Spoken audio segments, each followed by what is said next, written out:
What is the best way to read a putt? How do you determine the break? How do you determine the speed? What's the best way to do it? What are the ways you've tried to do it? Let's tee it up.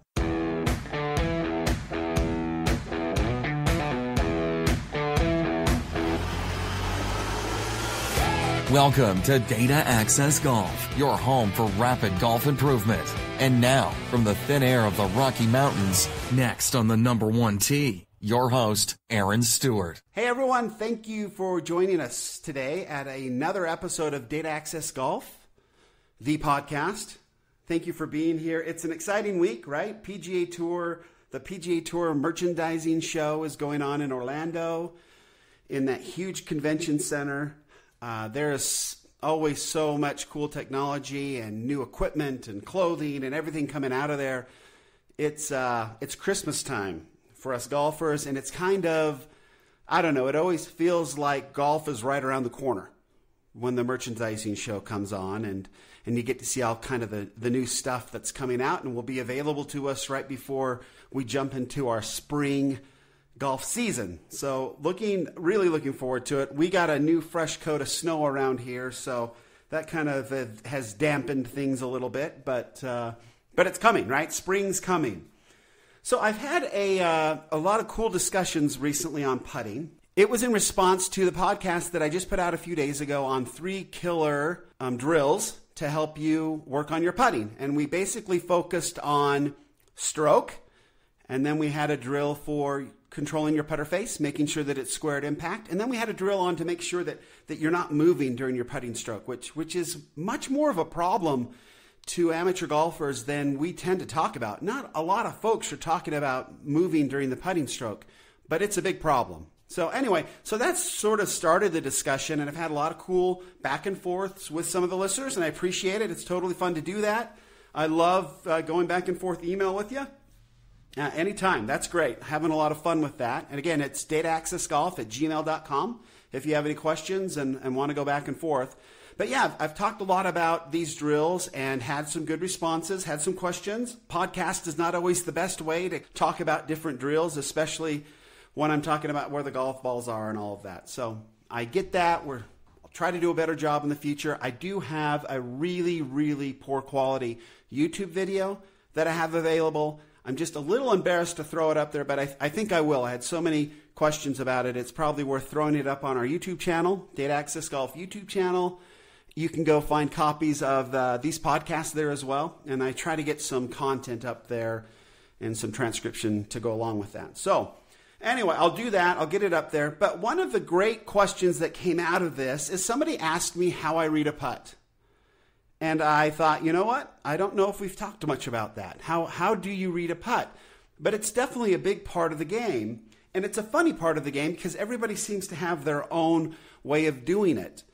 And but I've always, again, being sort of a data guy, I've always looked for something where I could get some real data out of it and try to make putting more of a science rather than an art. And I realize it's sort of both. And I do like the art portion of it. I do like being able to look at a green as you're walking up and trying to figure out how the balls are going to move on that green.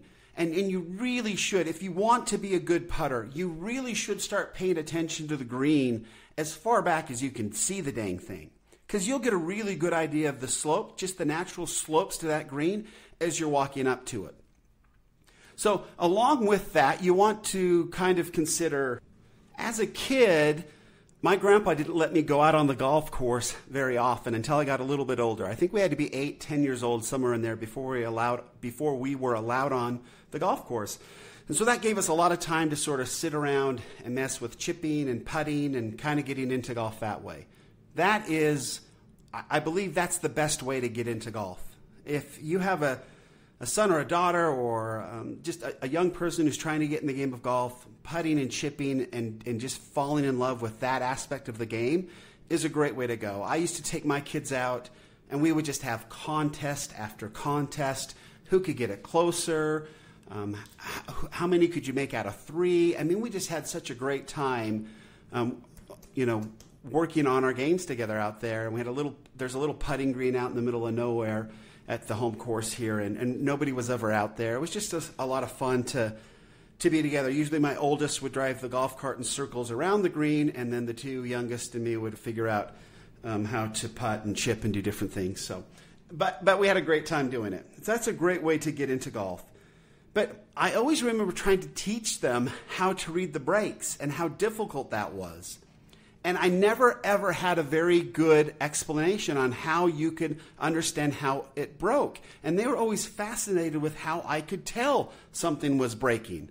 We went out once and spent some time as a family with Fred Shoemaker. And I was explaining to Fred that, and we were out working on the putting green, I was explaining to Fred, like I can't explain to these kids how to read a green.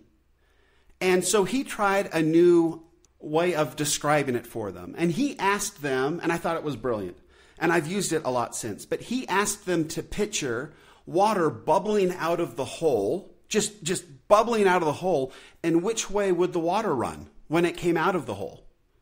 And that, for my kids, worked. Their minds instantly started looking at holes and trying to figure out the water pouring out of the holes and which way the water ran. And that helped them learn how to read greens. It helped me learn how to read greens. And that's something that a lot of us have done growing up, right? When rain starts to pour, Thane and I will usually run out to the golf course and grab a golf cart and try to get out to some of the greens that are most confusing, because we want to see how the water's running on that green so we can figure out how to putt that green a little bit better. So that's sort of, everybody has their way then of learning to read a green. And then these guys, Aimpoint Golf came out. I was fascinated. And fortunately, we had somebody come through Utah who was teaching us on this particular way to read greens. And originally, it was super, super complicated. It was kind of expensive because we had to buy these big, huge books. But it was super technical. And it was super accurate as far as I could tell. I mean, my experience was it was super accurate, and it was brilliant. Right? Finally, we were using data to read a green. And I always used to get so frustrated when people would talk about, you'd go play a golf course and everybody would say, oh, you know what, everything moves to the valley. And, inevitably, some parts of the greens don't move to the valley because really the valley has no real pull on anything. I get that there's some courses where it seems like everything's going to the valley, but it's not. We're just talking about straight up simple gravity. That's all it is. Any golf course architect can make it so the balls never go to the valley if they don't want them to. It's just a matter of adding slope to a green. So there is no magical pull to the valley. There is no magical pull to a river. There is no magical pull to anything. Now, there's definitely some greens on different courses that do go to the valley, but the valley has nothing to do with it. The architect just happened to have the slope go that way. A course up on the side of the hill, maybe architects have a harder time getting those greens flat, and maybe they have a harder time tilting them to go in towards the hill, and so they do go towards the valley, and maybe greens that are tilted aesthetically look terrible. We're just talking gravity. And that's what Aimpoint basically has proven to the entire world, is that it's just gravity. And then we have to figure out what the degree of slope is, and then we have some nice calculations to make. Well, originally it was this huge book, and so I went to the course, and I went through the course. It was about, it was like 3 to 4 hours. It was super technical. They had all these different stations set up where we could kind of figure it out and practice using this book. And it was super helpful. I didn't quite get it the first time, I have to admit. I went back again a second time a month later to kind of take it all in again because it was so much information and it was so technical. But it worked. The second time I got it, I would whip out the book. It took me a little time to walk it off and get it all figured out. But it really worked. I mean, it was straight up data, and if you knew what the degree of slope was, you could be super accurate with your putting. And then you'd have to figure the speed out as well, but they had calculations for that to do as well. Was it a little annoying to my playing partners? Absolutely. I definitely took a lot more time figuring out how to putt a green than I did previously because it was kind of a complicated system. But Aimpoint was dead on, and I loved them for it. Loved it. I absolutely thrived using Aimpoint. Now, yes, you have to put a good stroke on the ball, and all of those little drills that I gave in the last podcast, that's going to help you absolutely have a wonderful putting stroke that's very, very accurate and very precise. You're going to be able to control your face, and you're going to check out to see if you're moving or not. Those drills will help you with that. And now, how do we read the green? Well, Aimpoint brilliantly, nothing short of brilliant, simplified the process of reading greens. And you've seen it now on tour. Some people are taking it in. But again, much like the TrackMan and everything else, golf is slow to at least the talking heads and those that played for a living way back in the day who dug it out of the dirt and didn't use technology. And there just seems to be a little bit of some pushback from those fellas on embracing technology, right? Embracing data and feedback and all of that. So it is funny, when Aimpoint Express first came out, and Aimpoint Express is a brilliant system. You use the same setup as you did before with regular Aimpoint, with the big book. The first skill that you have to get really, really good at is being able to fill the slope of a green in your feet. You have to decide, is it 1 degree, 2 degrees, 3 degrees, 4 degrees? Rarely are they more than 4 degrees, but you have to figure out what that slope is. And then you use that degree of slope and you hold up a number of fingers to give you an idea of where your aim point has to be in order to make that putt. So it really starts there. And so Aimpoint, when you'd go to Aimpoint, and it happened with regular Aimpoint, and it happens with Aimpoint Express, and I've been to 2 Aimpoint Express classes since, but you practice really on making sure that what you feel is accurate. Because if you can get that down, then Aimpoint is really quite extraordinary to use. It's super simple to use. But that's the art and the skill and the science of it, is making sure that you can feel the slope. But I found this little tiny degree reader. It's a little bit larger than a ball mark, one of those poker chip type ball marks.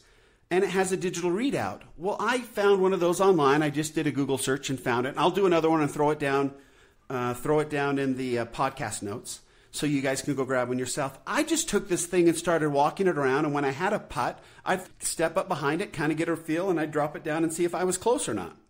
So that's how I started to work on being able to feel in my feet what the degree of slope was. And if you can get that down, then Aimpoint is super, super simple. You get it down, and let's say I've got a 10-footer, and I get behind my putt, just one kind of step back behind my putt. I feel the slope that it's 2 degrees. Then I hold up 2 fingers, and depending on how wide your fingers are, all of that, and then how fast the green is, would sort of change how far you stick your arm out back and forth. Faster greens that stimp, really quickly, they're going to break more. Slower greens are going to break less. We all know that. And so depending on how fast they are, you either hold your fingers closer to you for more break or further away for you for less break.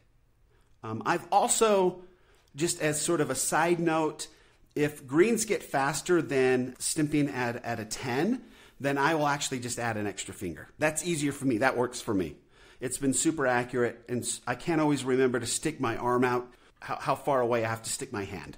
Okay, so you get the slope. You then hold out your 2 fingers. If it's a super fast green, you may need to hold out 3 fingers, as I do, or you need to hold your hand closer to you to give you a little more. And you sort of get that all dialed in on the practice screen before you go out. The slopes are always the same. You're basically just dialing in how far out you're going to stick your fingers, or if you're going to add a finger or take away a finger if you're me. But then you have the ability to go out and read greens with a great deal of confidence that you can make these putts. But the art and the science comes down to really understanding what your feet are telling you as far as slope goes. So that's what these folks are doing. I've heard of some pros that don't really want to get into it, so they've had their caddies go and learn how to use Aimpoint. But Aimpoint is a brilliant way to learn how to read a green.